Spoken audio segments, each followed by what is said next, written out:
Not every event has a speaker element, but for those that do, it's important that you have a well-coordinated plan in place for working with them. This includes selecting the right speakers, onboarding them, and leveraging their appearance as a marketing opportunity for your event. Let's start with the most obvious first step, finding your speakers. This can be an arduous task. When you're looking for a single keynote speaker, you're charged with finding someone with the marketability, knowledge, and appeal to carry your event's marquee. On the other hand, when you have several slots to fill, it can be challenging to find enough presenters who can offer expertise on your chosen topic while also conforming to budget and time constraints. There are many places you can go to look for speakers. Most planning professionals agree that the best place to begin your search is within your own network. This saves you time in research, makes it easier to secure a commitment, and often leads to a lower speaker's fee, or even a free appearance if you're lucky. Think about the organizations and groups you belong to in your community.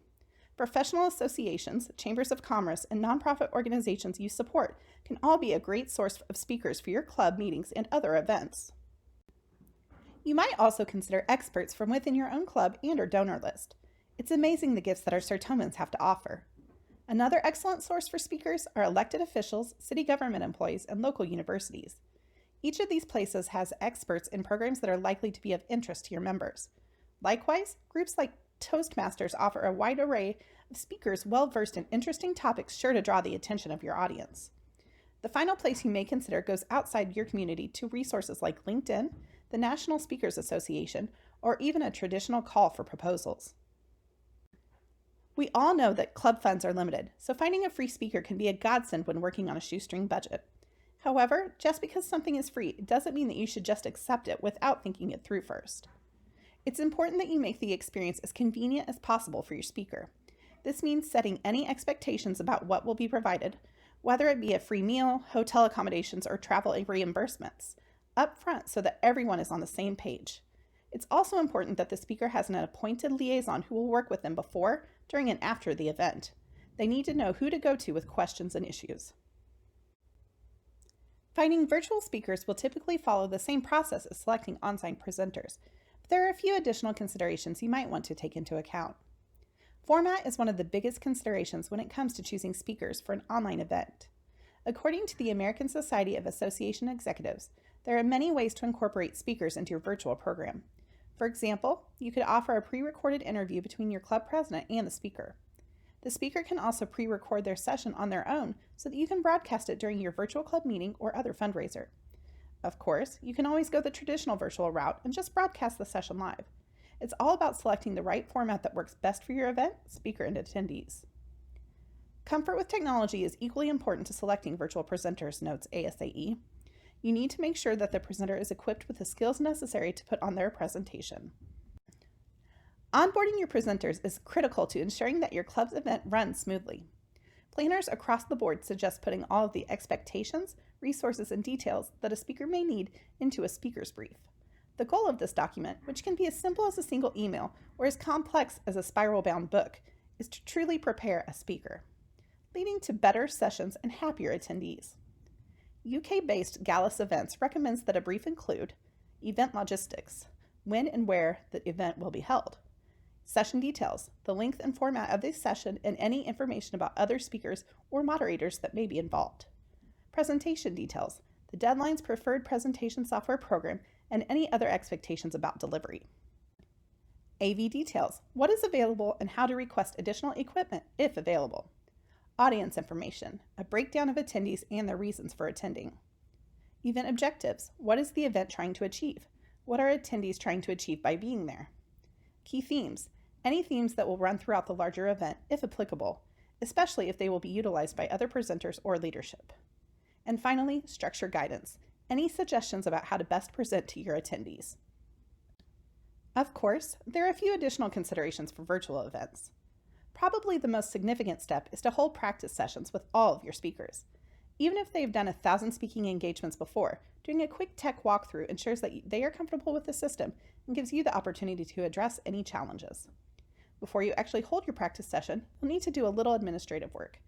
Make sure to set up your sessions well in advance, communicate the link and any connection instructions to your speakers, and check that any permissions, like for the camera or mic, are properly set.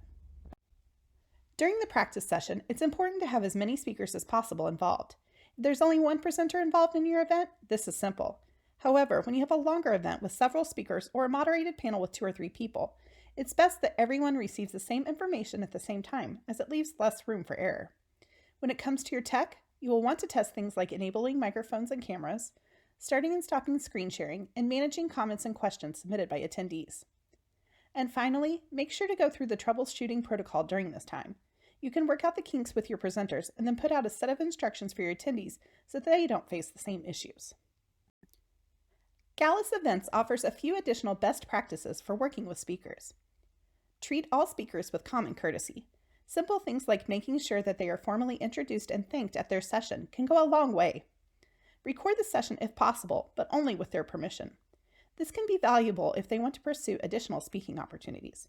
Send a link out to them after the event, but also make sure to find ways to leverage it as a promotional opportunity for your club via your website and/or social media. Use social media to highlight your speakers. You might have attendees leave potential questions, answer a poll, or take part in a short interactive Q&A. Give them full access to your event for a more immersive experience for speakers and guests alike. Finally, offer constructive and honest feedback. Whether you do a post-event survey or have feedback forms right there on site, this can be one of the most useful things you can do. The goal is for everyone to learn from the event, so why wouldn't you want that to extend to your presenters? Let's wrap up this session by talking a little bit about leveraging your speakers as a marketing opportunity. We do this by examining the answers to 4 key questions. First, what do speakers bring to an event? Presenters offer the unique combination of boosting an event's reputation, adding credibility, giving attendees content they want, and creating brand advocates. Next, how can speakers help you market your events? Speakers are typically keen to promote the events they are speaking at and the organization the event supports. When these presenters share these promotional messages with individuals within their network, on their mailing list, and to fans or friends on social media, your event's reach grows that much wider. Third, what kind of speaker would you choose if marketability is important to you? You want to select speakers that will appeal to your target demographic. Does it make sense to have someone speak on long-term care insurance if your audience is predominantly under the age of 30? On the other hand, you wouldn't likely choose to have someone present on the newest childcare program in town if your audience was made up of all senior citizens. By choosing someone that fits within your target demo, you are more likely to draw similar attendees from their following. And lastly, how can you actually use speakers to market your event? Give your speakers prominent placement in your marketing in order to leverage their presence at your event. It is suggested that you use proven techniques like highlighting them in invitation emails, making special announcements on social media, or adding their name and picture to website banners. You can also work with speakers to secure special content that will cross-promote their session. Guest blogs, special videos, or a short interview article can all be great tools here. And with that, we wrap up today's session. Speakers are a key element to many events, so we hope you have walked away with a few new ideas and tips to make your next engagement a great success. You can find additional information on this topic and others in our club event planning guide in the Sertoma Member Center at members.sertoma.org. There you'll also find many other training videos and informational resources. Don't forget, you can also connect to other Sertomans and our staff in the Sertoma Members Corner Facebook group by using the link on your screen.